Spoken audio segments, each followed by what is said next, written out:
With me now is Suds Sarronwala, who's the Chief Impact Officer at Infarm. Thank you very much for your time. Pleasure. Firstly, give me a sense of what you are wanting to see at COP27. Okay. So Infarm is a network of cloud-connected vertical farms. So we are really a subset of controlled environment agriculture operating in Western Europe, North America, and Japan.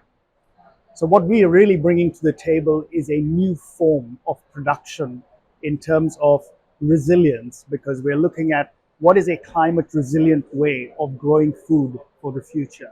And that's what vertical farming provides. And then the second is in terms of the supply chains. Because we grow in urban areas, we completely crash the supply chain from the point of growing to the point of distribution and consumption. These are the two aspects of resilience that we're looking to bring to COP. When you talk about vertical farming, effectively this is in urban areas. What success have you had to this point in the 10 countries in which you operate?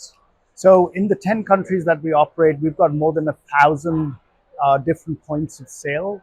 We work with 30 of the world's largest retailers. So the distribution chain is pretty much like any food system. So we supply to the retailer who then sells to their consumers. And therefore we've been selling, obviously we're selling tens of millions of plants every year. When it comes to the actual crops that you are deploying into the vertical farming, what are we looking at? Okay, so we started out with herbs and leafy greens, which is probably standard for hydroponics and vertical farming. And that trajectory has now grown to include mushrooms, tomatoes, strawberries, and we are now looking at the next generation, which is staple crops. So there is, like we like to term it, as moving from the side of the plate to the center of the plate. How quickly do you think that this can gather momentum to basically impact food systems globally that are so very constrained at the moment?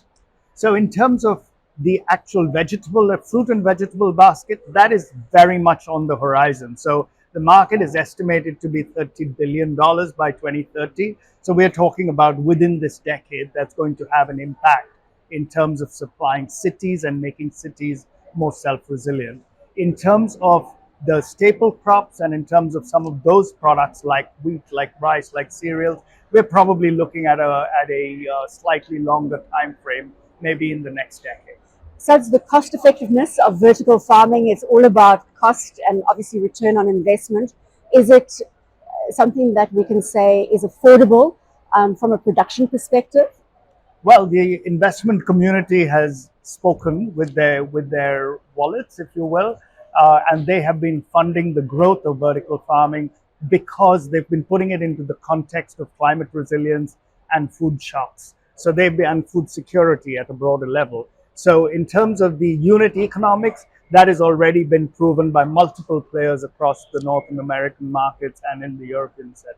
And then just coming back to the food systems outlook, of which you are a contingent here at COP27, what do you think the next 2 weeks will bring effectively, and what are you looking to get out of it? So this is really for us, and the reason that we are one of the co-hosts is that we're looking at partnerships, we're looking at the overall food systems, and most importantly, we're looking at solutions, of which we are one. There are multiple solutions out there, whether at a technology level or a policy level, and we are really looking to chisel down into solutions. That's what we want to do. Oh, we like that. Solutions. I think we'll make that the mantra for COP27. Suds Sarronwala, the Chief Impact Officer at Infarm. Thank you so much for joining us here on the Nielsen Network. Thank you.